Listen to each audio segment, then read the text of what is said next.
Comezamos a mesa de editores galegos con 3 persoas con experiencia en internacionalización, en asistencia a feiras, en presentación do libro galego polo mundo adiante. Vou presentar escuetísimamente, porque realmente tedes todos unha folliña con quen é quen de cada un dos que están aquí. Vai intervir en primeiro lugar Carlos del Pulgar. Fundou en 1984 Nova Galicia Edicións co obxectivo de dar a coñecer a historia de Galicia a través de publicacións de obras catalogadas como fundamentais para os galegos. Recibiu o Premio Crítica de Arte Arte Galicia 2001, realizou unha aposta editorial en 2002 por Nova Cataluña Edicións, no 2017 estableceu Nova Galicia en México DF, é membro fundador do clúster do produto gráfico do libro galego, e percorreu máis de 50 países de todo o mundo ofrecendo os seus libros nas principais feiras internacionais do libro. En segundo lugar, Xosé Ballesteros, de Calandraca Edicións, escritor, editor, traductor, especialista en literatura infantil e juvenil. Dirixe o selo Factoría K de Libros, fundou Calandraca Edicións e a dirixe desde entón, unha persona bondo coñecida, como son tamén os seus libros en moitas partes de Europa e do mundo. Pechará a mesa en unha primeira intervención que pretendemos que se xa curta por parte dos 3, Laura Rodríguez, de Hércules de Edicións, onde traballa desde 2008, tivo experiencia internacional anterior en outra actividade empresarial e profesional, exerce como embaixadora do Proxecto Galicia nas bibliotecas de Estados Unidos e traballa como directora editorial de Hércules de Edicións desde o ano 2009. Durante 2 anos, de 2014 a 2016, foi tamén presidente da Asociación Galega de Editores. Así que, para non alargar isto moito máis, deixo xa coa intervención de Carlos del Pulgar. Pois, bons días. Bueno, eu vou contar un pouco a miña experiencia como exportación, o sea, de libro galego fora de noso país. Nos, o sea, como dixeron, Nova Galicia fundamos no ano 84, pero cando empezamos a editar os artistas galegos, pensamos que bueno, como eran artistas galegos e había unha feira no libro na Argentina, pois vamos a Argentina a ver se vendemos os artistas galegos. Foi un auténtico e rotundo fracaso. Foi falta de experiencia e, bueno, o que pasa é que como xa nos metimos na cadea de ir a feiras, a seguinte foi a BEA en Chicago. E ali na BEA nos veu un señor chino e nos comprou 100 exemplares de cada un dos que tiñamos editados en aquel momento. Entón, dixemos, isto xa non é tanto fracaso como foi na Argentina. Entón, a partir de aí, empezamos a ir a un montón de feiras. Normalmente vamos todos os anos, fixo a de Liber, Frankfurt e Guadalajara. Para min, o sea, Liber, porque estamos aquí en España, Frankfurt, a principal feira do libro do mundo, e Guadalajara, pois, está cada vez máis forte e en este momento para min é a feira máis grande do libro en castelán, non? Fomos tamén a un montón de misións comerciais, a veces organizadas por as cámaras de comercio de Galicia, incluso fixemos viaxes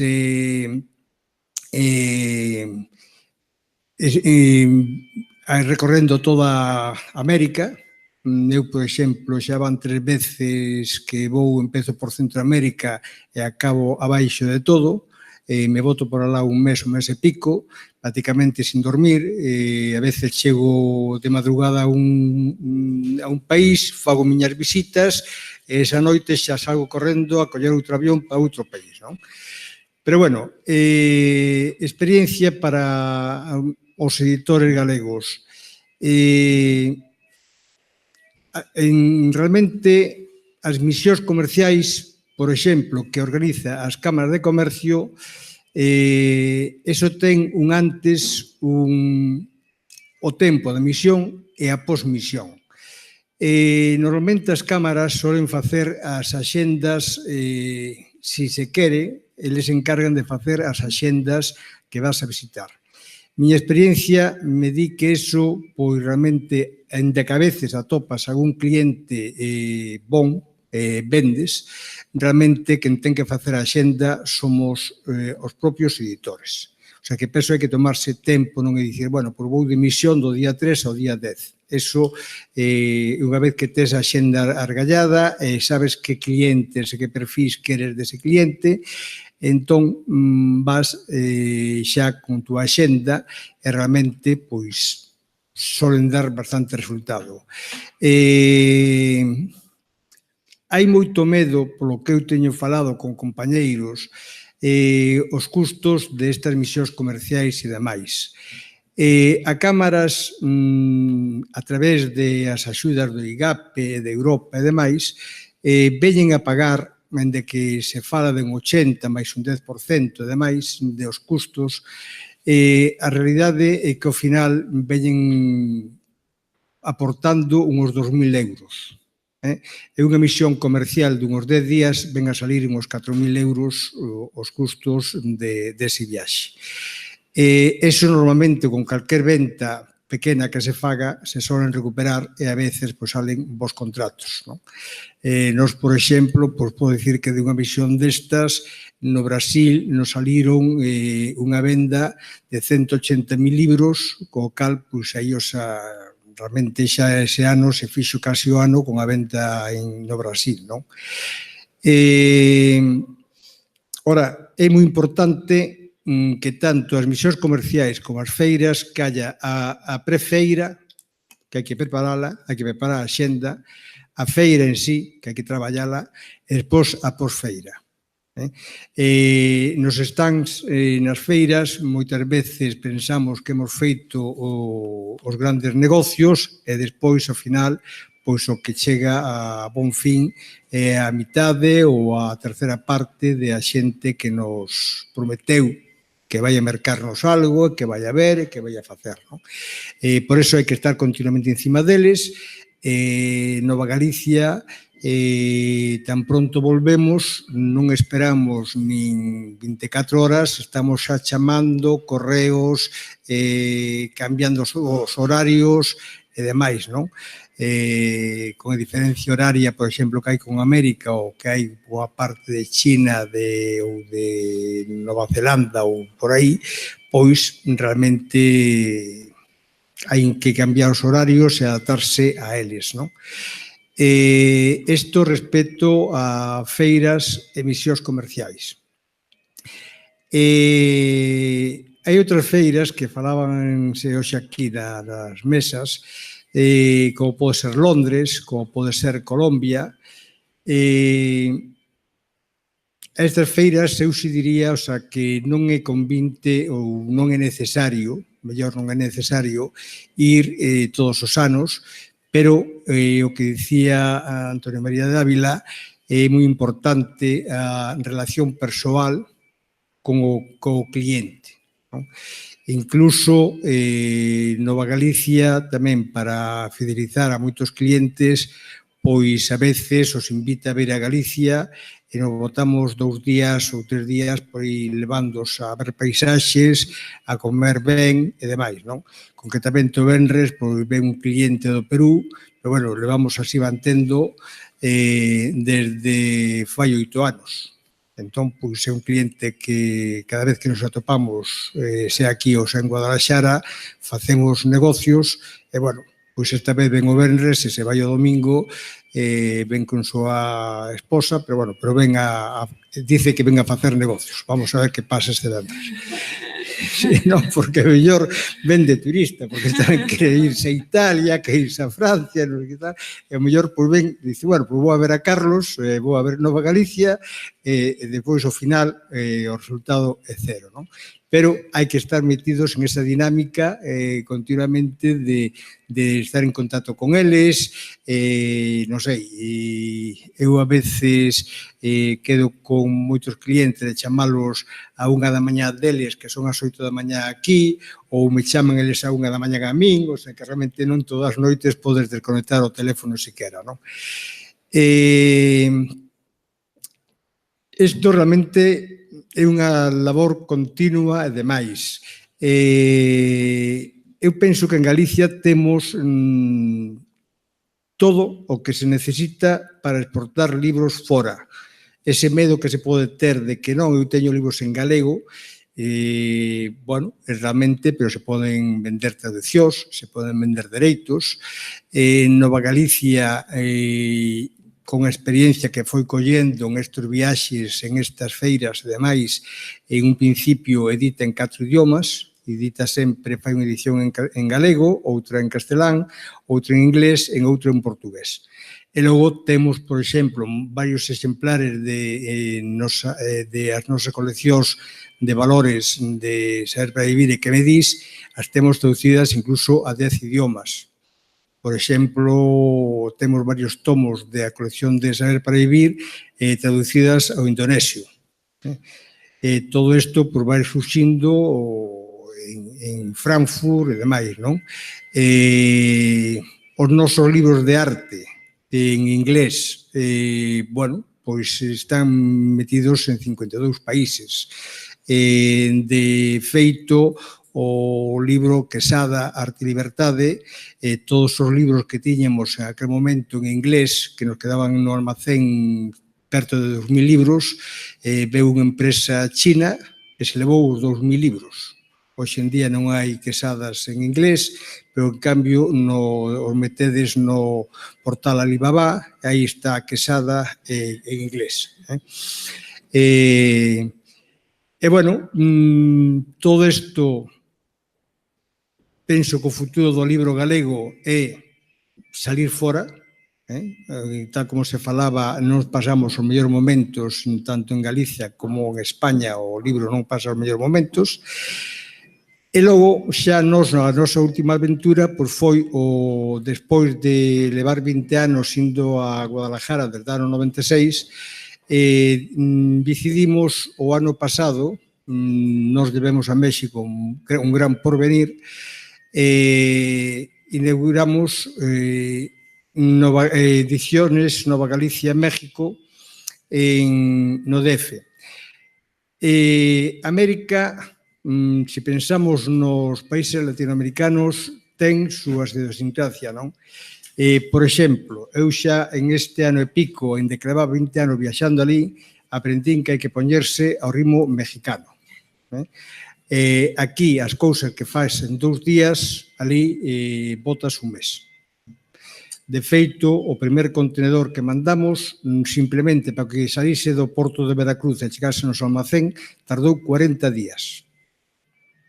Cando eso é unha labor, o sea que realmente en 7 días debe sair. Pero 40 días, claro, pagando a estadía do contenedor no porto e demais. Por que foi? Bueno, pois foi porque o día que empezaron a revisalo, empezaron a comprobar código de barras libro por libro de un contenedor de 40 pés, que eran 30 e tantos mil libros.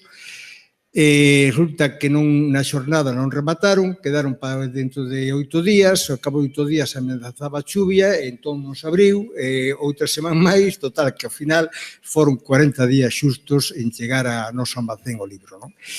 Logo, calquer xestión que se quera facer se leva meses e meses. Nos, para a xente que pense en América, a empresa Nova Galicia México ten 3 canais de venta.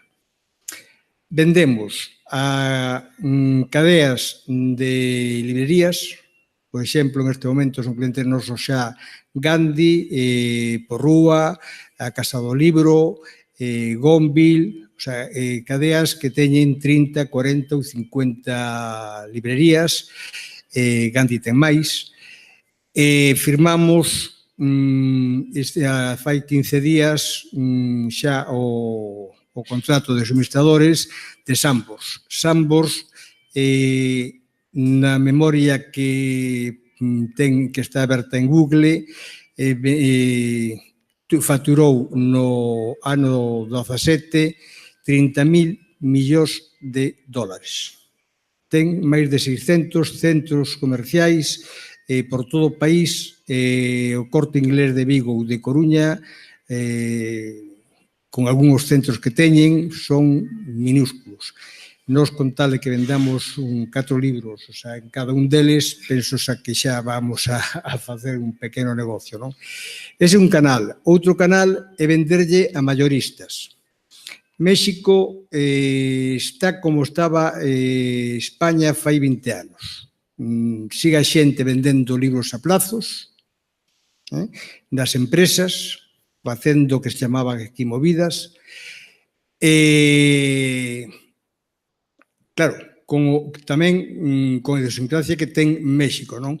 Ali, de feito, os bancos non cobran, non poder domiciliar o recibo dos libros no banco, porque non existe esa figura, e entón temos que chegar a un acordo con os gobernos ou con municipalidades ou con as empresas, con a empresa ou con o gobernador ou con a cabeza visible dese organismo e con os sindicatos con a correspondente mordida, quede claro, para que os compradores, para que te autoricen a darlle as charlas aos traballadores e os compradores paguen a través de súa nómina. Co cal, o cobro está totalmente asegurado. Non hai impagados porque na nómina, o mesmo que aquí nos cargan a Facenda, o RPF ou a Seguridade Social, pois hai tamén ali un renglón que pon recibo de Nova Galicia tantos pesos. Entón, ese organismo nos paga, como ali pagan por quincenas, e 4 ou 5 días despois de pagarlle aos traballadores, nos dá un pagaré polo importe dos nosos recibos. Ese é o segundo canal. E outro canal é o da venta directa, onde temos en este momento 20 vendedores, temos un editor comercial, temos un xefe de equipo que van vendendo tamén por colexios, por institucións e demais, con estes acordos, estes convenios que facemos con organismos. Este modelo mexicano está implantándose en toda Latinoamérica. O sea que realmente o que queira venderos a grandes cantidades ou montar empresa ali, pois o camiño para min é este. E, bueno, esta é a nosa experiencia, pero eu animo a todos a salir fora de Galicia, o sea, de levar os nosos libros fora. Temos, o que dicía, temos todo, temos autores, temos industria, temos todo, o sea, o que ten calquer país, o sea, que non temos nada que queixarnos e dicir aquí estamos faltos de alguma cousa, Isto é a miña experiencia por aí. De todas formas, eu tamén, creo que mandei un momento un correo á Asociación Galega de Editores, pero digo tamén aquí públicamente, se alguén quere e pensa que nós podemos distribuir calquer cousa deles en México, todo sería falalo, e cando mandemos contenedores, pois podemos levar e probar, e ver o que se pode facer. Estamos abertos a calquer colaboración que sea interesante para calquer empresa galega. Vale, nada máis.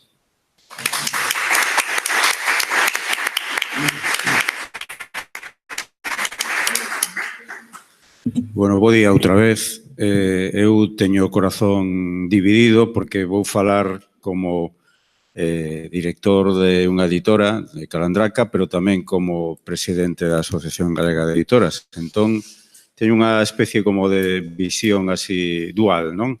Por un lado optimista e por outro lado un tanto escéptica, porque creo que este é un tema do que levamos falando anos e anos e anos. Recordo en etapas anteriores en que da propia AGE, cando eu ainda non tiña ningún cargo de responsabilidade, nos chamaban para que explicáramos o modelo de internacionalización de Calandraca.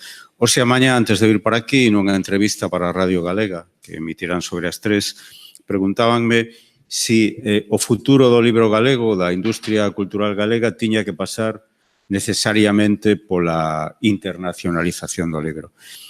E eu dixenlle que non necesariamente, porque hai editoras que ou non teñen vocación ou non teñen necesidade. Eso é como cando ti tes supoño que vives moi a gusto na túa casa e dices, vivo no mellor país do mundo, para que vou facer turismo, se xa teño todo aquí.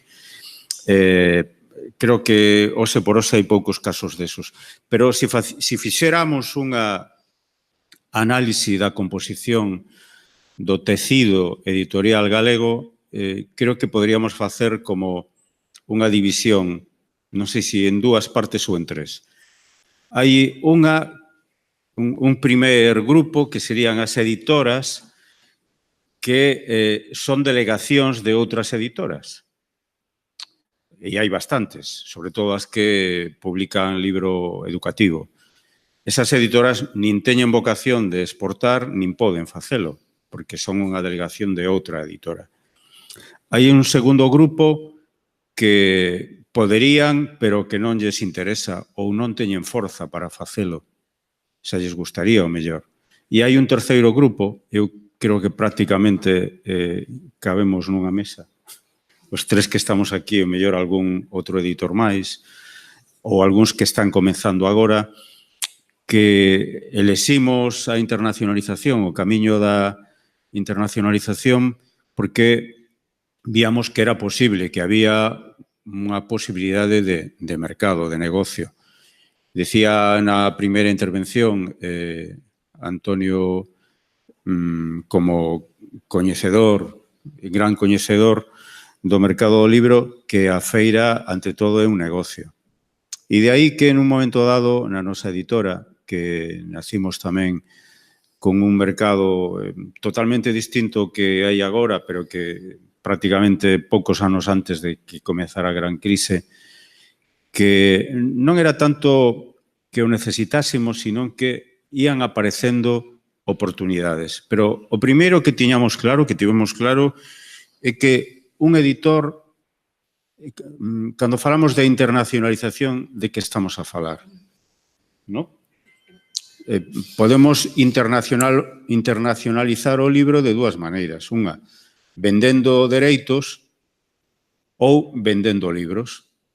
Non hai máis. Entón, se queremos vender moitos libros e estamos nun mercado pequeno, que ademais está en recesión digo porque o nivel de habitantes no noso país cada vez é menor e ademais a maioría publicamos ou publicábase nunha lingua donde, como sabedes, cada vez tamén o mercado e o pastel é menor. A presión do castelán con respecto ao galego, os últimos indicios que temos, as últimas cifras, é que de cada 100 libros que se venden en Galicia, libro en galego son 17. Co cal, imaginádevos de que magnitude estamos a falar. E ademais é que había, polo menos cando nos comenzamos a publicar en castelán, un certo, como diría, persuicio con respecto ás editoras galegas que publicaban en castelán. Era como se hubiera unha especie de traizón a lingua, ¿no? É dicir, pero claro, é que se todo o mundo comeza a publicar en castelán, finalmente a lingua galega, a produción, vai desaparecer. Recordo que cando comenzamos a publicar en castelán, 2 anos despois do nacemento de Calandraca, incluso tivemos que facer medidas proteccionistas no sentido de pedirlle aos distribuidores de fora de Galicia que tiveran cuidado de que non chegaran os libros en castelán. Mesmo había autores que nos decían, non quero que o meu libro en castelán chegue a Galicia. E nos lle decíamos, pero que é imposible, porque se lle vendo o Corte Inglés, como vou impedir que o Corte Inglés de Madrid envíe o libro? Bueno, había toda unha problemática que deu para moita discusión, pero moitísima discusión, hasta que un día Neira Vilas nos comentou que él estaría encantado de que tamén o seu libro Memorias de un niño campesino tamén puidera estar acceso ás persoas que non lían en galego. E onte que tivemos debate sobre o tema normativa, se unha ou outra, eu son dos que digo que cada quen lea na lingua que queira ler e que a lingua ten que ser un vehículo de comunicación e non a fronteira. Dito isto, a maioría dos libros que venden Calandraca en Galicia siguen sendo en lingua galega. É curioso, non? E agora non facemos máis que publicar, posiblemente en igualdade de condicións, e saen os mesmos libros en galego e en castelán, a nosa lingua vehicular é o galego e os libros en Galicia e Calandraca estamos contentos e satisfeitos de que se sigan vendendo en galego. Pero de cada 100 libros que produce Calandraca, 20 se venden en lingua galega e hai 80 que viaxan polo mundo, o cal para nós é unha satisfacción. E como viaxan para o mundo? Porque en un primeiro momento pensamos que sí, Galicia era o noso mercado, pero que tamén era un mercado, se me permite a expresión, contaminado, porque a maioría dos libros que se vendían en Galicia, e sigue a ser unha realidade, eran libros que chegaban de fora, non estaban impresos en Galicia, nin estaban editados en Galicia. E para nós non eran nin mellores nin peores, eran distintos e pensábamos que da mesma maneira que nós éramos un país que importaba maioritariamente libros, porque non podíamos probar a facelo de outra maneira. O sea, que diferencia había entre un libreiro de Santiago de Compostela ou unha librería en Xixón ou unha librería en Valladolid, cando o que realmente o que queren eses libreiros é vender libros e, a ser posible, libros de calidade. Así que no ano, creo que foi no ano 2000, comenzamos a visitar librerías con libros en castelán e iso foi o que nos permitiu chegar por primeira vez ao Liber. Recordo perfectamente aquel ano e ademais recordo que para min o Liber, na miña época anterior traballando en Xerais, que foi de alguna maneira a escola onde eu aprendín este negocio digo, o Liber, recordo cando Bragado iba ao Liber e Celia iban ao Liber e falaban do Liber e era algo alucinante e digo, joder, Liber. E fomos ao Liber con unha maneira moi modesta, moi humilde, a primeira vez. Curiosamente, en Galicia non iba ao Liber. O stand galego non estaba no Liber. Ían editores, eu creo que fomos a primeira editora que fora ao Liber con stand propio. Non sei se anteriormente, bueno, Xerais iba co Grupo Anaya e algúns editores andaban por ali. E unha das cousas que máis me chamou a atención é que había unha señora chamada Teresa Malauer que algúns amigos nos decían tendes que convencela, tendes que enseñarle os libros a ela. Era unha señora que iba polos corredores do Liber e parecía como que se levara non sei, unha recua de persoas que a perseguían e Teresa. Logo soubemos que era a gran importadora de libro en español para Estados Unidos, do Grupo Lectorum. E recordo que humildemente lle enseñamos o noso bestseller, a que sabe la luna, e ela colleu o libro. Nun pasillo, todo isto sin cita previa, mirou aquel libro e dixo, esto pesa mucho, puede ser dañino para algún niño, le puede caer de vértice aí. E aprendimos que había que facer os libros máis lixeiros tamén, non? Ose Lectorum é o noso distribuidor en exclusiva para Estados Unidos. A partir do Liber e deses contactos que se establecen tamén nos corredores, aprendimos que había outras feiras. E tamén recordo a primeira vez que viaxei a Phil, non con stand, sino a ver que había por ali, que era. E a nosa distribuidora en Madrid, que nos levaba casi da man, nos quería ir presentando, me decía algo así como, algún día, cos libros que hacéis, ya verás como en alguna licitación han de comprar alguno y posiblemente hasta te pueden hacer compras de 10.000 y 12.000 ejemplares. Y aquello nos parecía como un sueño, ¿no? Ose, e tampouco quero poñerme en plan, es que Calandraca, pero é unha realidade. Onte o noso distribuidor Tecolote en México anunciaba no seu Facebook que o libro 12 poemas de Federico García Lorca se está imprimindo en México para chegar a todas as escolas públicas con unha edición en tapa dura, tal cual é o libro de Calandraca, de 80.000 exemplares. O cal é unha enorme satisfacción por dúas razóns, unha pola vía económica, pero outra tamén por saber que un libro feito, impreso en Galicia, chegará a tantas mans de tantos nenos e nenas. Porque, a fin de contas, no noso negocio, creo que tamén hai unha parte que ten que ver coa emoción, non? e é que eu creo que os editores, se non nos emocionamos, é que non temos alma. E esa parte do traballo, do noso traballo, é o que moitas veces máis satisfaccións nos dá. Aprendimos nestes anos que as feiras son un camiño imprescindible, absolutamente necesario, para poder chegar a ofrecer, aquí tendes un bodegón, unha fotografía da nosa compañeira Paz, que representa un pouco libros de autoría ou ben por autores ou ben por ilustradores galegos que están publicados en distintas linguas.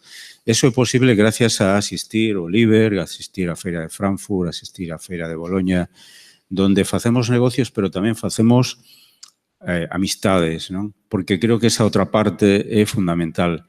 Non sería posible estar no mercado internacional se non chegáramos a establecer alianzas horizontais, alianzas donde hai confianza plena no sentido de incluso económico, porque fixádevos, Carlos ten tanta experiencia ou máis que nós, dentro de uns días sairá de Barcelona un barco con 46.000 exemplares de libros de Calandraca para Chile, unha compra que acaba de facer o CRA de Chile.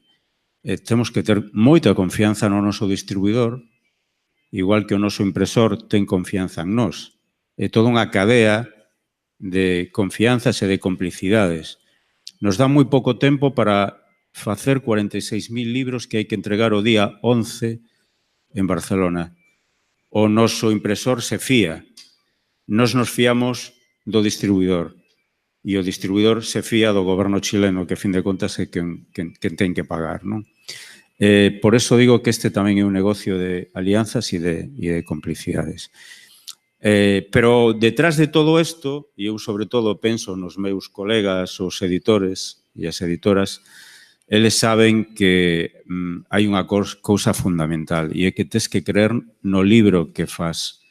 Porque cando vamos a Frankfurt ou cando vamos a Boloña, vemos a magnitude do sector editorial a nivel internacional. E nós somos unha pinguiña, unha area. Somos un graniño de area en un enorme mundo e nos preguntamos, pero algún libro dos nosos realmente pode chegar a tantos lugares?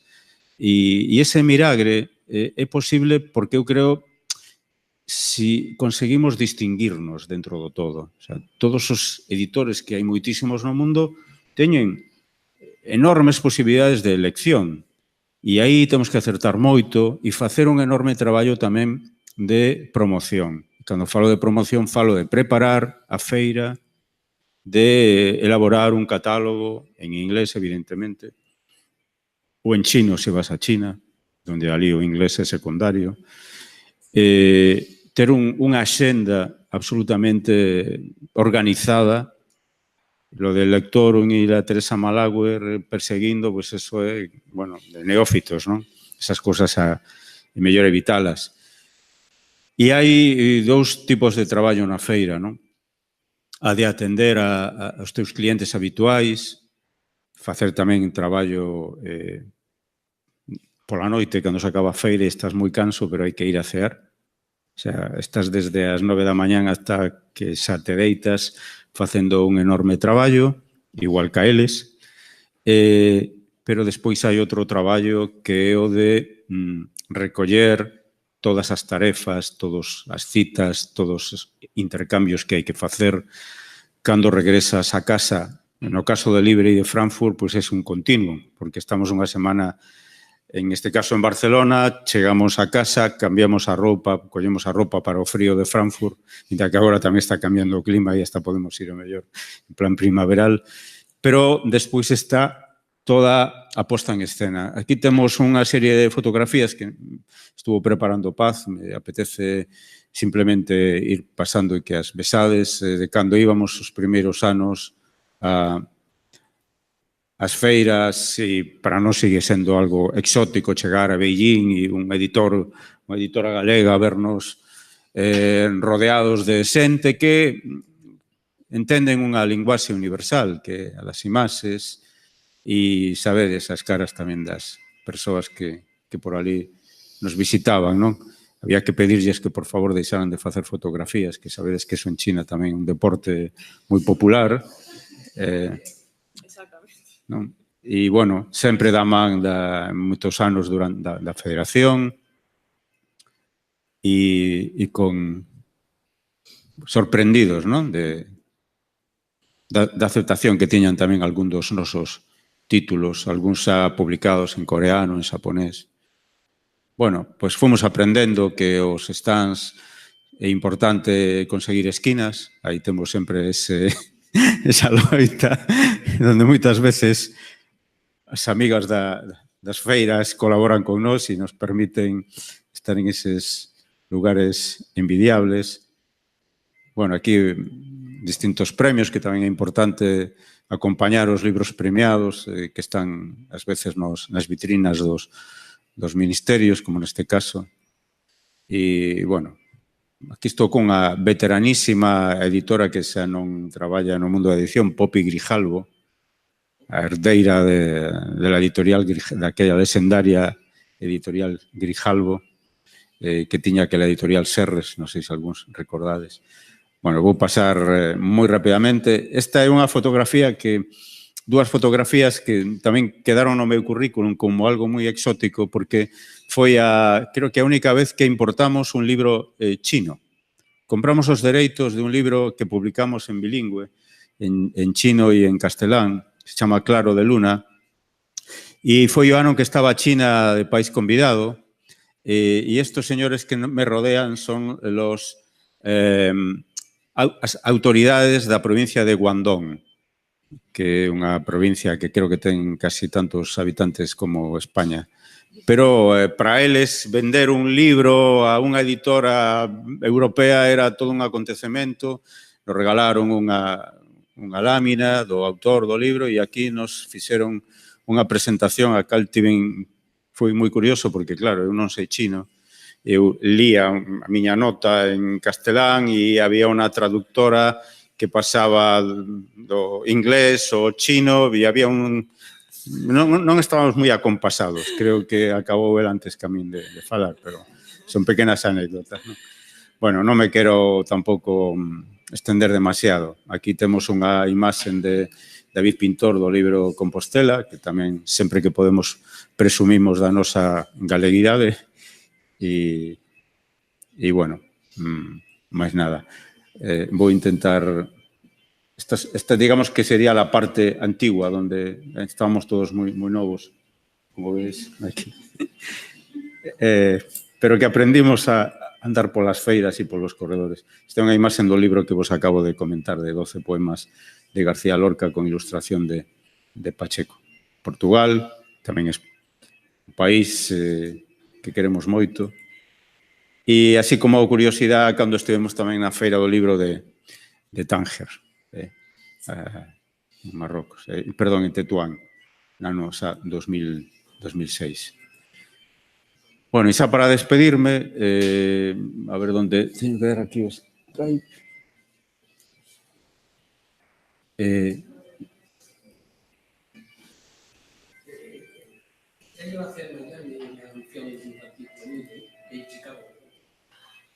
Era o de abaixo, non? Non? O de arriba era? Sí? Non este? Sí, Chicago 2016, non? Es que como home son moi torpe e dúas cosas a vez. Ahora está, non? Ir pasando as fotos. Sí. Aquí. Vale.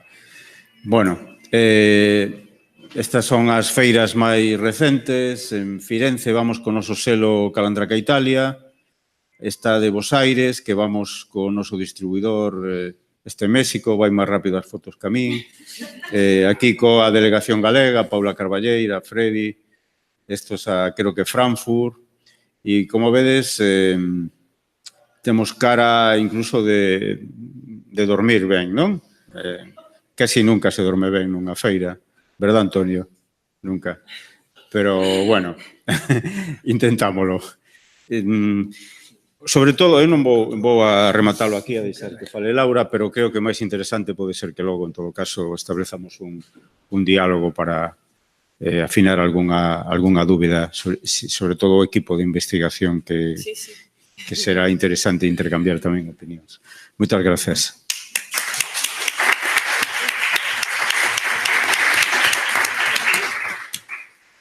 Bueno, bos días, moitas grazas a todos por estar aquí, grazas ao Consello da Cultura Galega e a Asociación Galega de Editoras polo convite a participar nesta charla. A verdade é que despois do que nos contaron Carlos del Pulgar e Xosé Ballesteros é un pouco así arriscado por a miña parte falar da experiencia de Hércules, que é unha experiencia moi pequena, pero sí que quería aproveitar para falar un pouco tamén da realidade ou dos problemas ou un pouco da situación que comentamos un pouco entre os compañeiros, outros editores que non temos esta trayectoria pois a longa de internacionalización. Evidentemente vou falar da miña opinión, o feito de que fale dos problemas ou as dificultades que temos outros editores non é que sexa eu un voceira de ningún grupo de editores. Bueno, falaba tamén Xosé agora das diferentes empresas editoriais que están en Galicia. Cando falamos de editora galega, de que estamos falando?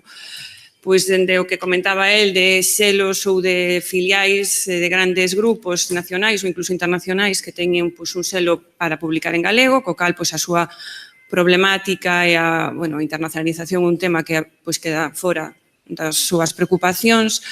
Despois hai un grupo que ti me meteches no grupo, pero penso que non teño que estar, que é o grupo de empresas que realmente apostaron pola internacionalización, están traballando seriamente nese campo, que fundamentalmente son Nova Galicia e Calandraca. E despois hai un grupo de editoras que podemos editar en galego, que podemos editar en castelán, que podemos editar nas dúas linguas, máis grandes, máis pequenas, desgraciadamente cada vez máis pequenas, porque o tecido industrial que había hai anos é moi diferente ao que temos agora e falando un pouco polas empresas que están na asociación, cada vez son empresas máis pequenas as que entran na asociación, tendo en conta que hai anos creouse unha categoría especial de microempresa, con unha microcota para entrar na asociación. Iso é unha idea do que hai agora mesmo cando falamos de editoriais galegas.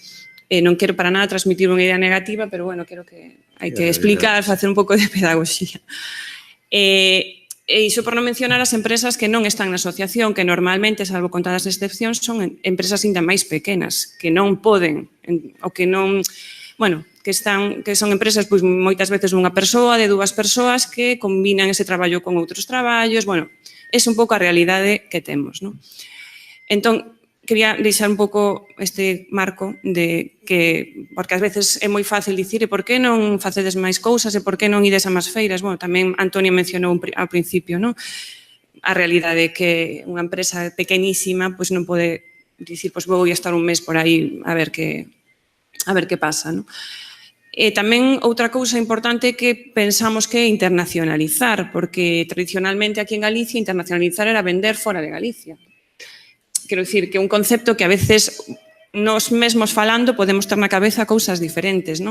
Hai xente que vender en León e internacionalizar e hai xente que por internacionalizar entende vender en Chile. Penso que estas cousas parecen moi obvias, pero aí podemos ter diferentes formas de velo. Eu entendo a internacionalización como vender fora do Estado español, pero é a miña opinión. Entón, as editoras que había en Galicia, por facer un pouco de historia, ata hai poucos anos, ou 20 anos xa, eran empresas pequenas normalmente que publicaban en galego e que para elas internacionalizar era lóxicamente vender os dereitos dos seus libros a un editor valenciano, un editor madrileño ou un editor de Euskadi, non sei. As experiencias eran pequenas, as experiencias, quero dicir, aí sí que se traballou, pero para min esa é outra película, por así dicilo. E, lóxicamente, o salto a un mercado máis grande pasaba por unha traducción castelán ou, en algún caso, portugués, que son os mercados naturais máis cercanos que temos.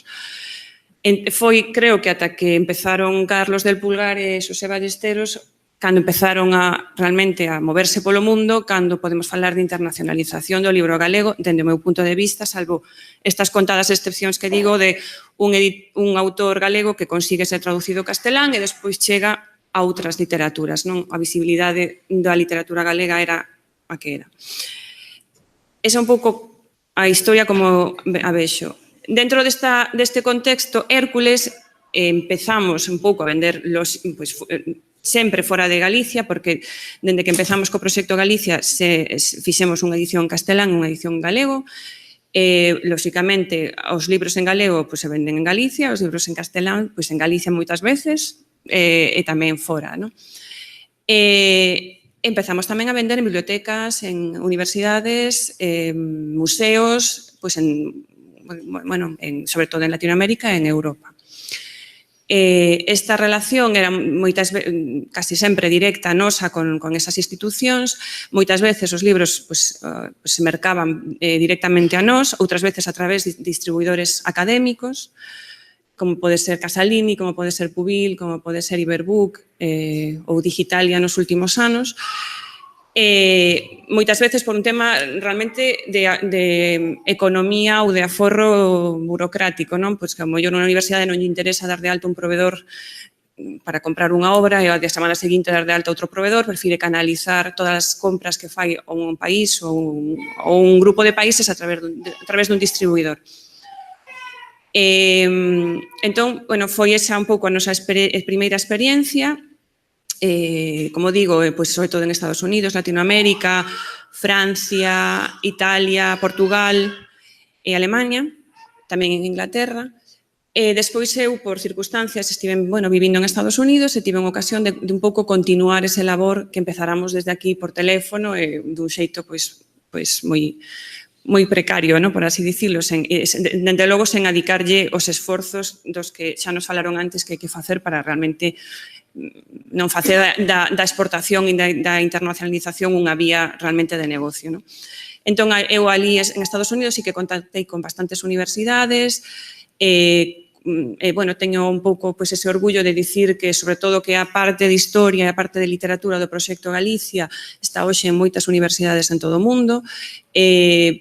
Moitas veces, a miña experiencia cando falaba de Galicia, tiña que explicar un pouco que era Galicia, que non era a Galicia de Polonia, que é unha Galicia que está en España, que, en fin, tiña que explicar que era Galicia, e para min o feito de que hoxe en día estean eses libros que é unha obra que tanto esforzo costou facer nestas universidades tan importantes é algo realmente, para min, do que sentirme orgullosa, e tamén da National Art Gallery de Washington ou na Metropolitan de Nova York, que estean aí as nosas obras tamén é algo importante. Todo un pouco coa crise, ou non sei se con vistas a facer outro tipo de libros, lóxicamente seguimos traballando con este tipo de distribuidores, este tipo de obras, de referencia, de investigación, pero empezamos a facer outros libros sobre Galicia moitas veces en castelán, outras veces en galego, nos últimos anos tamén libros infantís. Aquí non quero adiantarme, pero unha para min das dificultades que nos atopamos cando empezamos a pensar en internacionalizar é non ter un produto que dicías ti moi identificado e que, por exemplo, os libros infantís é un libro que facilmente vendible non, pero quero dicir é máis atractivo ou todo o mundo entende a linguaxe das ilustracións ou a linguaxe do libro ilustrado. En cambio, o mellor hai outro tipo de libros que é máis difícil de presentar ou de que unha persoa que fala outra lingua, ademais, que entenda o que queremos contar neses libros. Pero, quero dicir que a partir de facer outro tipo de libros, tamén tivemos que cambiar un pouco de distribuidores, porque xa os distribuidores académicos non funcionan, é outro tipo de mercado, outro tipo de canal. Entón, eso tamén son dificultades. E, como digo, non quero adiantarme por aquí nada máis.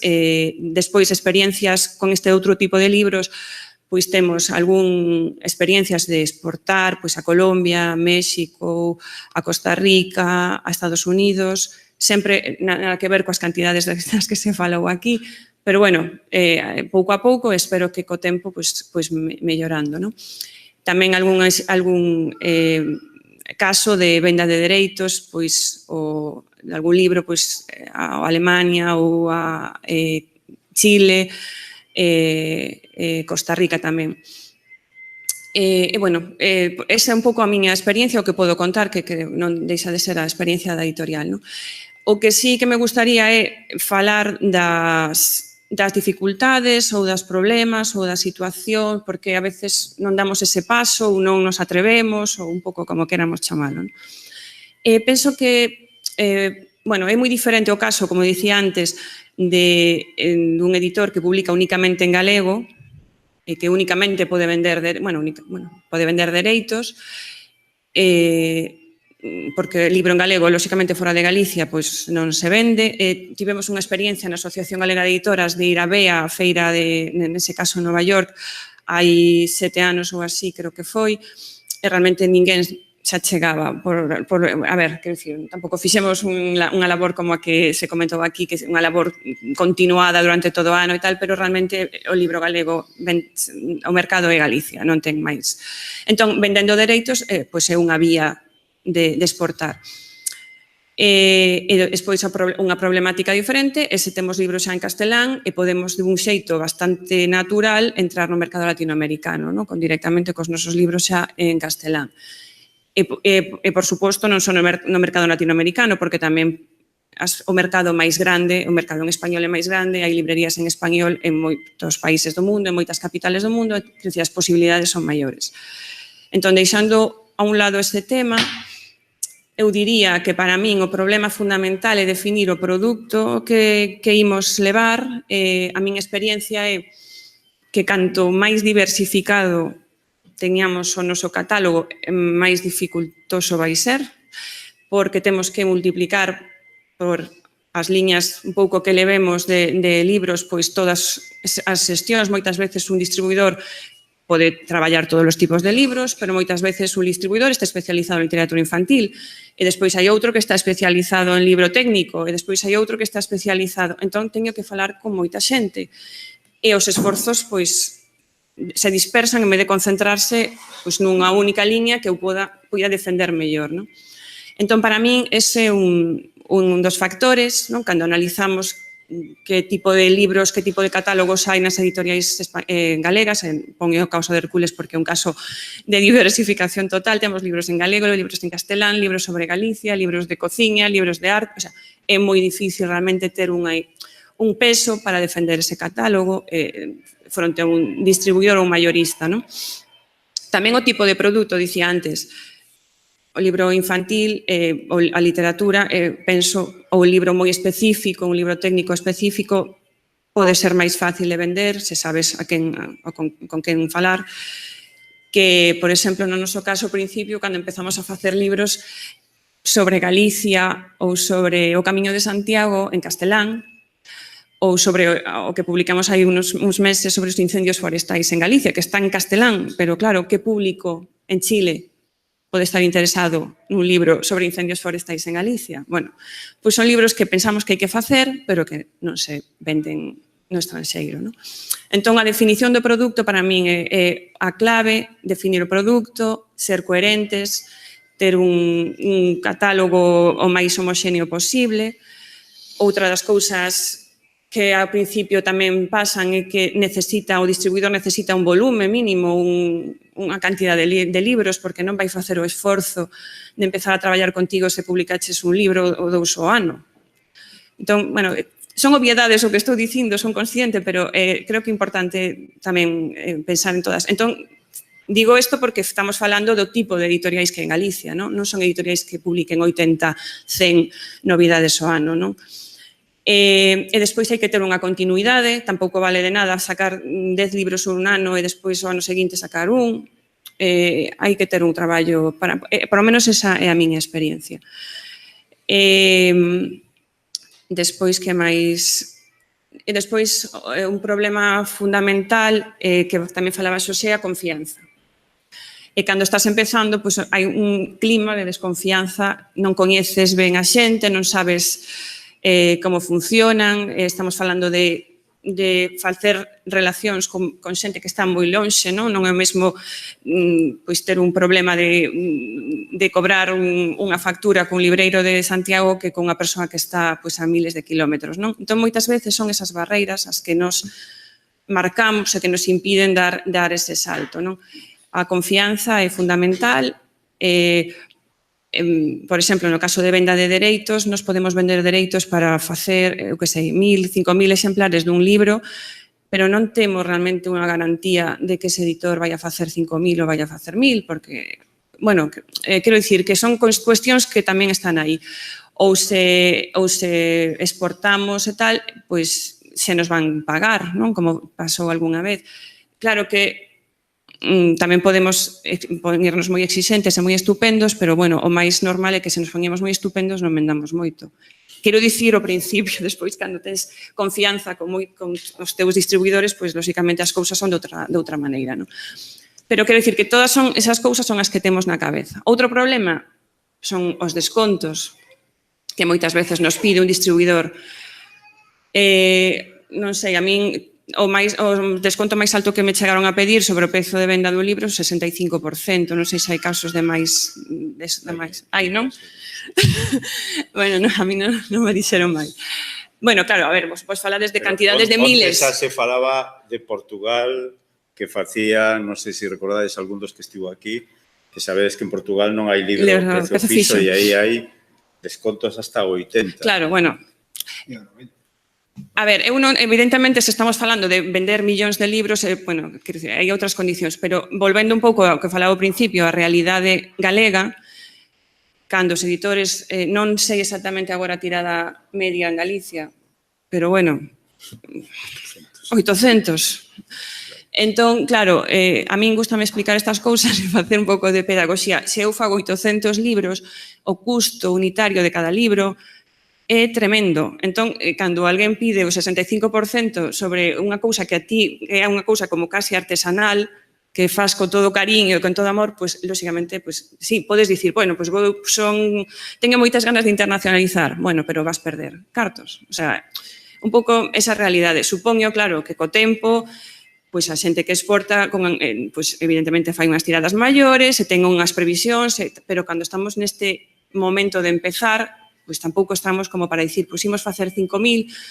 porque seguro que vou vender, non? Bueno, pois todos seguimos facendo esas tiradas pequenas e o custe o que é, os descontos que nos piden son os que son, por non falar de outras condicións de pago, en fin, que, bueno, son os que realmente nos botan un pouco para atrás. Tamén coincido con Carlos, bueno, con Xosé, que realmente sí que temos posibilidades de facer moitas cousas, e hai calidade, e hai, bueno, posibilidades. Para iso penso que tamén é importante nesa visibilidade que ainda nos falta, por suposto, a presenza, a forma de asistir ás feiras, a presenza nas feiras, e despois todo un traballo que tamén penso que ten que apoiar a administración durante todo o ano. A ver, esta tarde estará aquí a persoa que vende Flandes, para min é un exemplo dunha oficina do libro que realmente, bueno, traballa todo o ano para que os seus autores e os seus ilustradores teñan visibilidade e facilitar as traduccións da súa produción. Quero dicir que hai moitas cousas que se poden facer se imos un pouco todos da man e non vendo moitas veces aos interlocutores como enemigos, senón un pouco como que teñen que ser que aliados, non?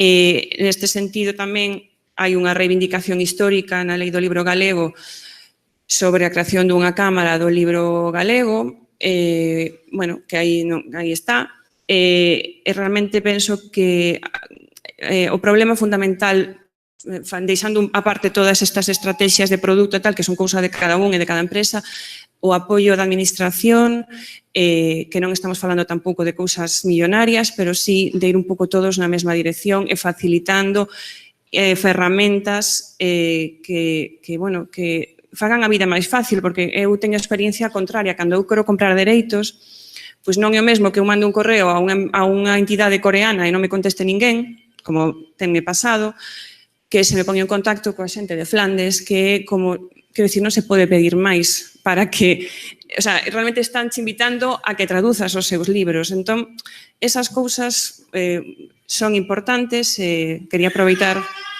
para comentalas. E creo que xa non falo máis. Grazas.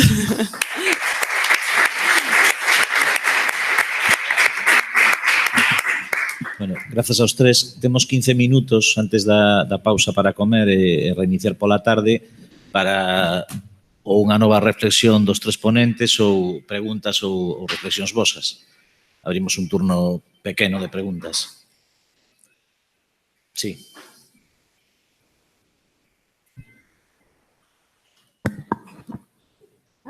Hola, non sei se vai ser xusta un pouco porque tampouco coñezo todo o sector e as empresas e todo, haberá moita diversidade, pero o que noto como usuario é que o libro galego ten moita falta un pouco de, sobre todo, profesionalidade no aspecto de diseño. Vexo incluso entro algunhas páxinas web e están igual que fai 20 anos sin actualizar. Entonces, vexo esa falta un pouco de... Comparo moito con Portugal porque viví en Portugal, coñezo ben, e a industria editorial portuguesa, por exemplo, nos últimos 15, 20 anos, é unha pasada o cambio que dou, o diseño que teñen os libros, pero claro, quizás sexa tamén un problema de formación, porque tú vas a Portugal e tes 2 ou 3 grados de diseño editorial e másteres por un tubo dese campo, non? Pois unha xente moi preparada aí. Claro, noto esa falta de carencia de ver isto como un negocio serio e profesional e non, o que non podes usar unha Times New Roman para unha portada dun libro, non? Hoxe en día, é dicir, este tipo de cousas que, repito, os contidos son importantes, pero un diseño atractivo é a 50% da venta dun libro, na miña opinión, como usuario. É unha crítica así que fago como lector, non? Pero, bueno, non sei se haberá de todo tamén, claro. Bueno, como presidente e representante de todas as editoras galegas, teño que decir que hai de todo. Evidentemente, hai selos moi pequenos que están facendo un gran traballo a nivel de deseño, hai sellos intermedios que non lle dan o mellor, ou grandes, ou pequenos, que non lle dan tanta importancia ao deseño, pero eu creo que nesta sociedade onde cada vez a imaxe ten máis importancia, todos intentan facer o mellor posible. Outra cousa é que sexan quen de facelo, pero non falta grandes deseñadores nin grandes proxectos ben deseñados. Claro, a comparación con Portugal, Portugal é unha, se o comparas con Galicia, pois comparas menos de 3 millóns de habitantes con 10, pero incluso teño que decir que o mercado editorial portugués é unha concentración de 2 grupos editoriais que entre os dous prácticamente venden o 70% ou producen o 70% do que hai no mercado, inda que cheguen con distintos selos, non? Porque o grupo Porto Editora ten tropecentos e o grupo Leia teñen outros tantos, non? E as cousas sempre son máis doadas para quen ten máis potencia. Pero eu non creo que o libro galego peque. Hai casos de todo tipo, claro, pero en xeral non creo que sexa un problema de deseño, é un problema de tamaño e de tecido industrial, porque dentro da nosa asociación, que seremos, se non me equivoco, 40 empresas, por chamarlle empresas, claro que unha empresa, un autónomo que ten unha empresa ou un profesor que dá clases, pero que ademais ten unha empresa, 2 amigos que teñen traballo na universidade, pero que ademais ten... Ese é o problema. O problema é que as editoras que publicamos en galego temos un mercado, ou teñen un mercado, as que só publican en galego, tan pequeno, tan cativo, que é unha economía de subsistencia sen me apuras, non? E iso, pola mañán falaba Antonio da madurez de un país. En ese sentido, nós non temos un tecido de industria cultural maduro, porque se chegou a estar maduro, apodreceu, por distintas razóns, por distintas causas que agora sería moi complexo de falar. E eu aproveito tamén o que decía antes Laura, creo que pola tarde falaremos tamén de modelos de como ir ás feiras, e nós sentímonos, aínda que afectivamente e cordialmente nos levamos moi ben con representantes da Administración de Cultura, seguimos tendo esa sensación de orfandade con respecto á industria. Nos considerámonos industria cultural, pero a administración non nos considera industria, nos considera cultura. E entón, como cultura, somos unha parte máis dese entramado de representación institucional, de diplomacia cultural, pero non somos industria. E entón, incluso mentras a administración, perdona que aproveite a túa intervención, que mellor, bueno, de que vai, non? Pero é un problema de fondo, creo que é moi importante para entender tamén a precariedade do tecido industrial do libro galego.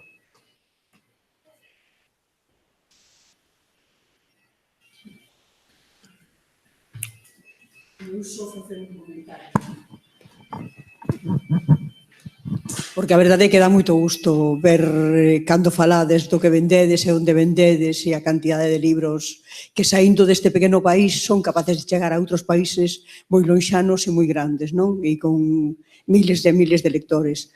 Iso creo que é algo que nos enche de fachenda e que deberíamos contar a voz en grito. Deberíamos contar a todo o mundo para que saiban que realmente de aquí saen cousas moi importantes e moi interesantes. Porque ás veces somos un país que, aparte de avergonzarnos de nós mesmos, non coñecemos que aquilo que podemos decir de nós que nos pode enorgullecer. Entonces, eu quedei moi contenta cando vos escoitaba falar de como Laura vendía nas universidades americanas ou os demais vendían noutros lugares, non? Por outro lado, hai un pouso de tristeza no tema do idioma e no tema da industria cultural galega, da industria do libro, non? E é algo que temos aí, como un pouso que vai quedando, que nos enche de tristeza e de penuria, como que nos vai manchando un pouco e vai tapando todas as esperanzas que podíamos ter, non? Pero, bueno, igual é cuestión de que falemos noutro momento. E despois o que quería preguntarvos era que ás veces nos catálogos editoriais vexo traducións de libros ao galego que me chaman a atención, non? E que ás veces teño pensado, isto debe ser un intercambio de dereitos, é dicir, nos vendemos tal libro e a cambio deso, pois eles vendennos tal outro, que igual non iba, a mí me parece que non vai demasiado co catálogo de editorial ou con esas cousas. Entón, quería que me comentárades como vai o intercambio de dereitos. Moitas gracias. Bueno, eu que non fixen nunca isto de intercambio de dereitos, non sei se...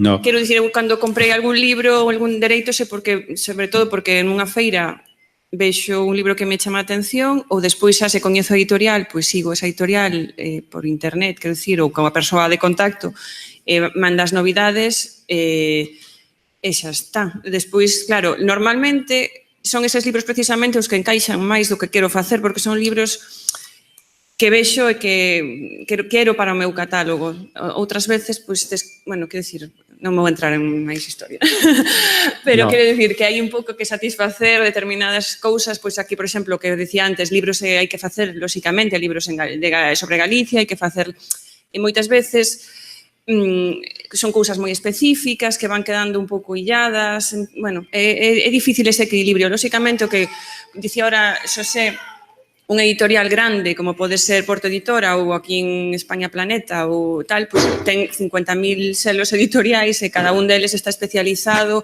pois nun tipo de libros e demais. Nunha editorial pequena, pois, bueno, quero dicir, sería un pouco tamén duplicar os esforzos e demais, o nome da marca, etc. Entón, moitas veces optamos por meterlo todo no mesmo saco e ten tamén eses problemas. Pero no meu caso nunca foi por intercambiar dereitos. Eu supoño que pudo haber modelos, recordo, onde había unha especie de alianza de editoras, onde había unha editora galega, unha catalana, unha valenciana, que podían chegar a iso.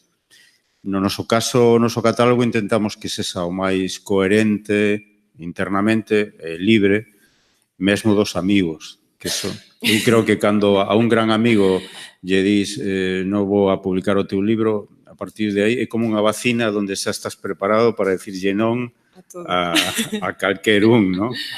E, bueno, pode seguir sendo amigo ou mellor non, depende tamén como se entenda a amistade. Pero normalmente creo que os editores o que buscan é a coherencia, non digo que non haxa casos, pero creo Nos, que... Nova Galicia, concretamente, todos os nosos libros están feitos por autores galegos, feitos aquí en Galicia e demais. Simplemente depois traducidos e fora, non? Neste sentido. Perdón, a que se debe o feito de que interese tanto a arte galega en China, por exemplo?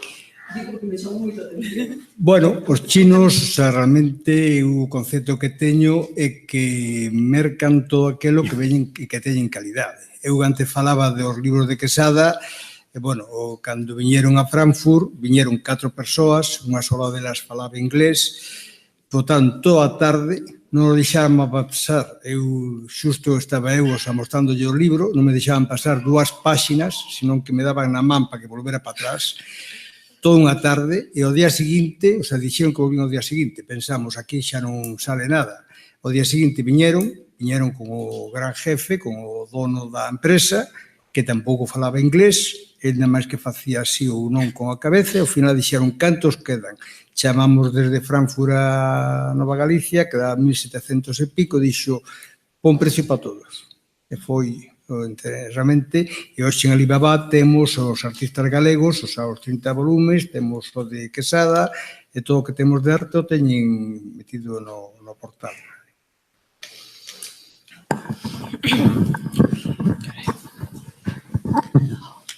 Boa tarde, eu quería preguntarvos, bueno, primeiro felicitarvos por esta mesa, creo que é moi original, que nos fai pensar incluso a que vivimos nun país normal, e é algo que é moi de agradecer.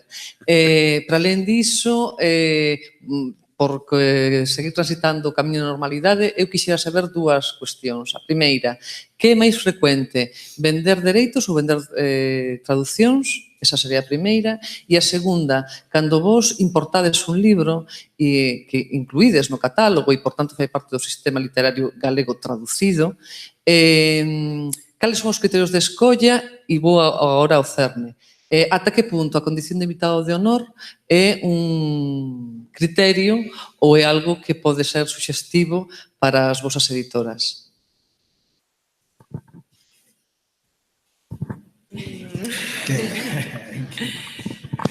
Pois, a ver, sobre o que preguntas da importación, a ver, eu nunca, creo que non comprei nunca un dereitos porque o país fose convidado, nin nada, o sea, quero dicir, non ten nada que ver no meu caso. Eu o que busco son libros que me gustan e que penso que poden encaixar nos libros que nos facemos aquí con autores galegos ou de España, vamos, e xa está. Despois, sobre o que é o máis frecuente, supoño que depende, claro, depende do caso. O caso dun editor que só edita en galego, lóxicamente, pois, o que vai vender son dereitos.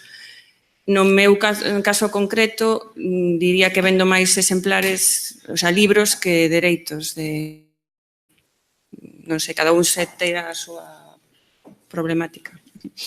No meu caso, concretamente, nunca vendemos dereitos. Vendemos sempre o libro terminado. Incluso, por exemplo, o que falaba antes eu da venda a Brasil, Ciranda, que foi o cliente, non quería os que tiñamos en portugués, quería feito en brasileiro, lle mandamos 3 copias en galego, en castelán e en portugués, eles traduciron ali, nos mandaron a traducción e os fixemos aquí e os mandamos palaos feitos aquí en Galicia. Ben, no noso caso é un traballo mixto, híbrido, porque por un lado o ideal é vender o libro feito, como no caso das licitacións, sobre todo para manter a calidade do libro. Tamén é certo que hai compras institucionais onde cambian o formato e xa tes que ir a deixar que se imprima nese país, cando estamos falando de moitísimas miles de exemplares que van ser logo repartidos gratuitamente. O caso do libro de Lorca é unha excepción porque vai na edición original. Pero despois, claro, hai países que non son Latinoamérica, onde son linguas donde queres ser traducido. Falo do xinés, ou do xaponés, ou do árabe. Entón, aí son vendas de dereitos con contrato, onde se lle venden os arquivos e hai como unha especie de confianza en que os chinos realmente fagan o número de exemplares que din que fan e que pagan. Por eso antes falaba tamén da confianza do negocio, que é unha confianza internacional, inda que sabemos que non todas, onte falábase de picaresca, hai moita picaresca. Despois, con respecto ao tema da aportación ao corpus literario galego, depende, bueno, non depende, nós traballamos en distintas coleccións, pero, por exemplo, se estamos pensando en narrativa, en ficción de adultos, por exemplo, que estamos agora incrementando esa oferta, pois sabemos que hai unha enorme, pero un enorme baleiro aínda, e poño por caso que o mes próximo publicaremos A Orden do Día de Eric Guillard, que foi o premio Goncourt, un libro que se está publicado en castelán e en catalán desde hai uns meses, e entón é unha apetencia do editor ou da editorial ter tamén en galego.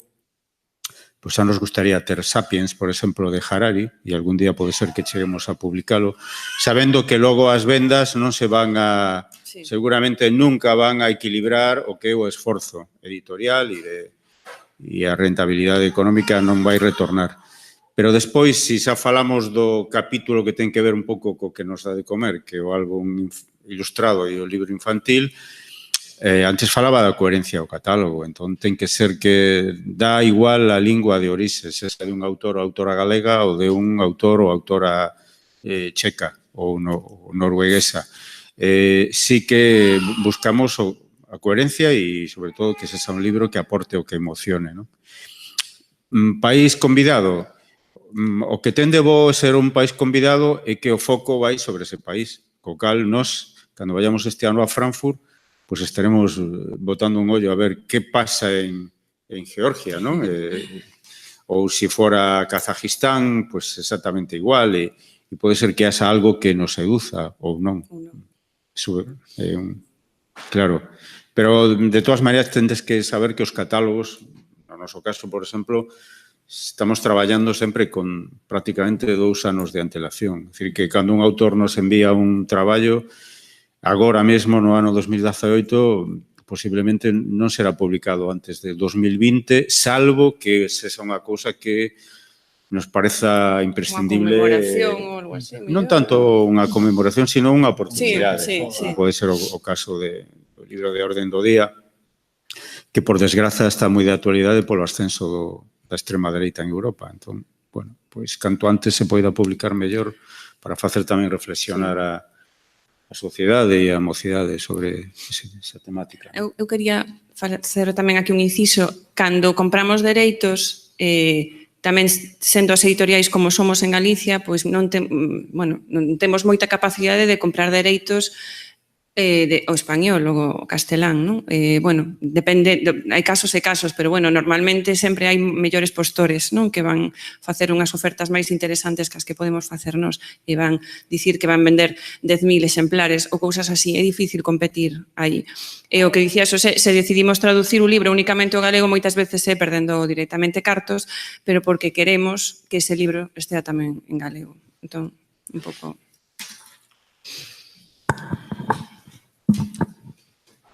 Eu quería facer unha pequena intervención tirando do fío da pregunta anterior de Yolanda Galanes. Como o noso grupo de investigación está especialmente interesado no efecto das cidades ou territorios ou espazos ou países convidados, quería saber que pasa no sentido a inversa, é dicir, cando Santiago está en Bos Aires ou cando estivemos na Habana no seu momento, ou en que medida iso ten impacto, evidentemente, para a nosa cultura en xeral, pero para editoras e para o sector.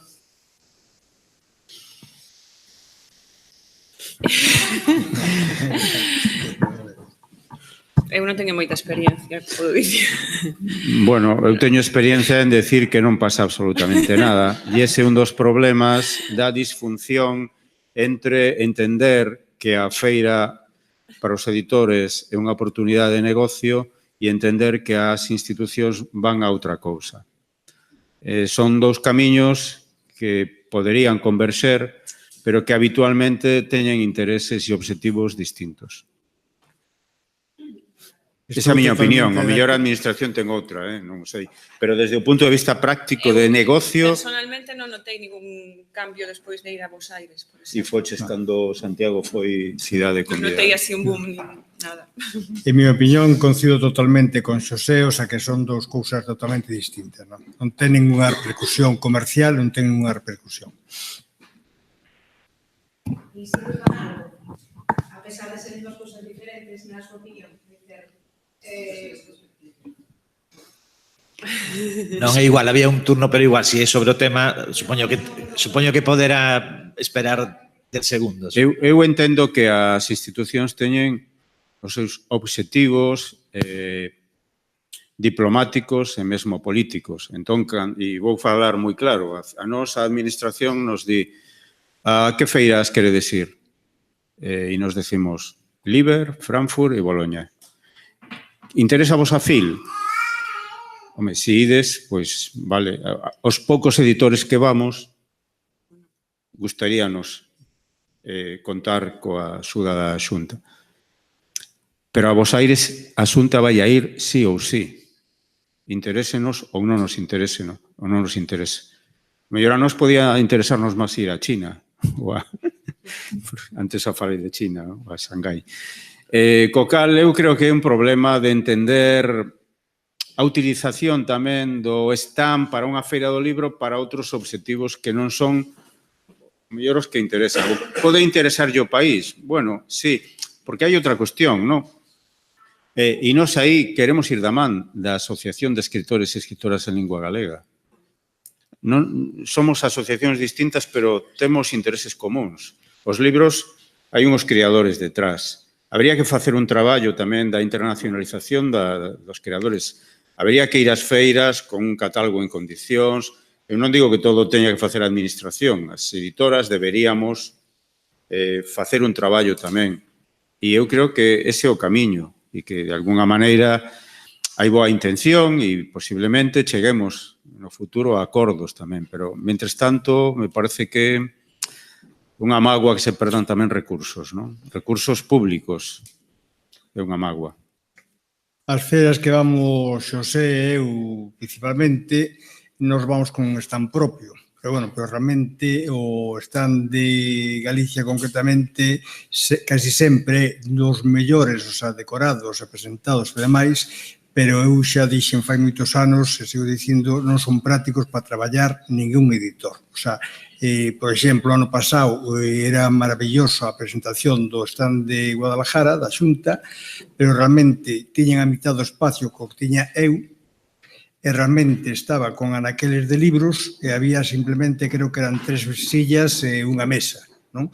Realmente, se queres recibir a alguén aí, se vamos os dous, o sea, de que nada máis que formos dous, non podemos recibir a ninguén, o sea, realmente, porque se non hai donde sentarse ni donde negociar, o sea, porque eso é un tempo de... Dolores por alusións, non? É así.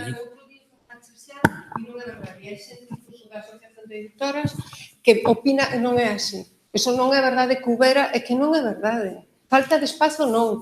Espazo hai para que podades traballar e moitas veces está aquelo sin está baleiro. Non é verdade, Carlos. Que había só 2 mesas é que non é verdade, Carlos. Ahora diríamos, habéis metido el dedo en la llaga. No, eu podo meter, pero eso non é verdade. No, pero mira, Dolores, eu creo que o problema de fondo non é ese. O problema de fondo... No, pero sabes que é o problema de fondo? O problema de fondo, como decía Monterroso, que cando despertou o dinosaurio seguía ali, Nova Galicia e Calandraca levan moitos anos indo ás feiras. A feira, a FIL, antes de que a Xunta fora a FIL, saíamos ás feiras. Nunca, por lo menos no noso caso, a Xunta tivo o detalle de xuntarse con nós e decirnos os únicos editores que van a FIL, que precisades de nós? No noso caso, nunca. Eso me parece unha especie de desprezo absoluto. Eu digo aquí públicamente. Pero que ese é o problema de fondo. Nos sentamos e decidimos cal é o mellor espazo para que os editores galegos que van a unha feira a vender libro galego poidan traballar, ou montamos o tenderete e logo vos saudamos por ali pola FIL. Home, é que non é de recibo. E teño que dicilo. E xa o sabedes porque temos falado moitísimas. Bueno, pois, eso é... Fotos. Eso é, pois, o mellor, Carlos dirá que aquelo era un espazo pequeno, Eu tamén podo opinar igual que Carlos e non me parece, cando se fai un deseño de stand, creo que debe de ser funcional para traballar, para ir á feira, sentarme con un cliente. A mí me encantaría ir no stand da Xunta e aforrar o diñeiro que investimos cada ano en Frankfurt, en Boloña, ou gustaríame, pero non é o caso. Pero, bueno, tampouco nos vamos a amargarnos a comida agora. Había última cuestión antes de marchar. Hola, boa tarde. Mira, as miñas dúbidas son en relación á visibilización e á dignificación das traductoras. A primeira sería como contactades cos profesionais de traducción, se contactades con profesionais ou con xente que controla de linguas. E a segunda sería cal é o motivo polo que non se visibiliza máis as traductoras, colocando nome nas cubertas dos libros, convidándoas as presentacións ou realizando talleres, etc. Gracias. Bueno, eu no meu caso, a ti personalmente, quero dicir, pois, con tradutores profesionais, bueno, sí que é verdade que o tema do nome da traductora ou do traductor non sei, opinable, pero bueno, podo... Sí. Bueno, aí estamos mellorando, teño que dicilo de pasar de estar nos créditos a estar na portadilla, xa estaremos na portada. Moitas veces non o podemos facer, bueno, temos requerimentos tamén das editoriais das que compramos os dereitos de como ten que ser o deseño da portada e demais, e outras edicións que vexo noutras linguas non levan o nome do traductor na portada. Despois, respecto dos traductores, tamén creo que hai moito que facer aí, tamén eu penso que o exemplo de Flanders é moi interesante para vos, como tamén canalizan a xente que opta as axudas a traducción e ten xa directamente unha base de datos de tradutores e traductoras cos que traballan e que teñen acreditados.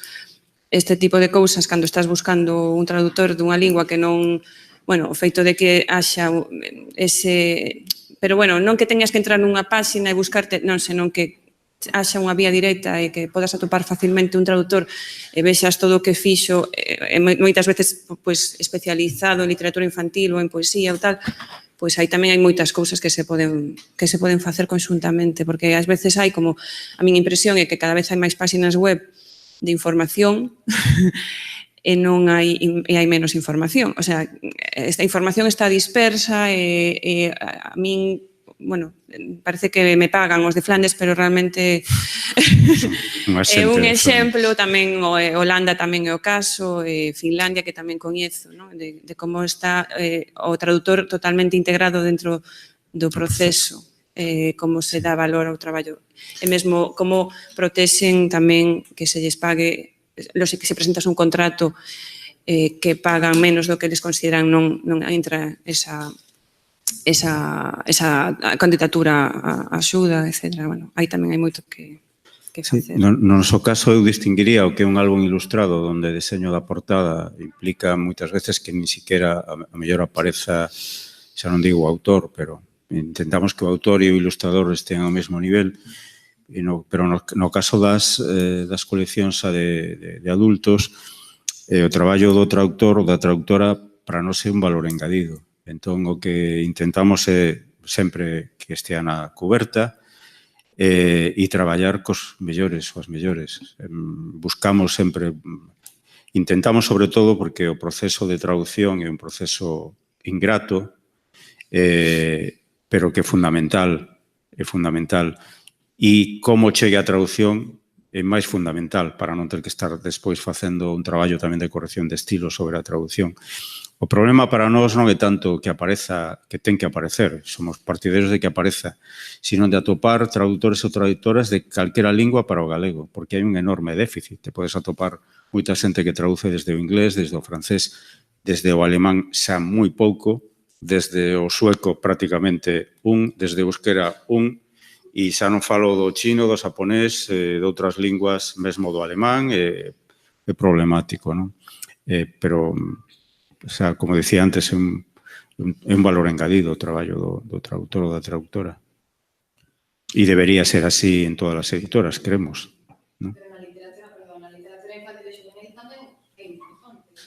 Sí, pero unha portada, se empezas a poñer unha chea de nomes na portada, o diseño necesita limpeza. Entón, evidentemente, na traducción, o traductor ou a traductora vai na páxina, non só de crédito, sino na portadiña, non? Vamos. Caracteres un pouco máis pequenos. Non necesariamente, depende. No, pero sí que, eu creo que sí, que ademais destacamos as nosas recesións, intentamos destacar o traballo, porque ás veces incluso hai un traballo que vai máis alá da traducción e a adaptación. Eu digo tamén por experiencia propia, non? Donde a traducción, a adaptación supera mellor o original. Sí. Bueno, grazas a todos, pasámonos bastante xa da hora prevista. Gracias, vémonos pola tarde, creo que ás 4:30 empeza de novo a sesión.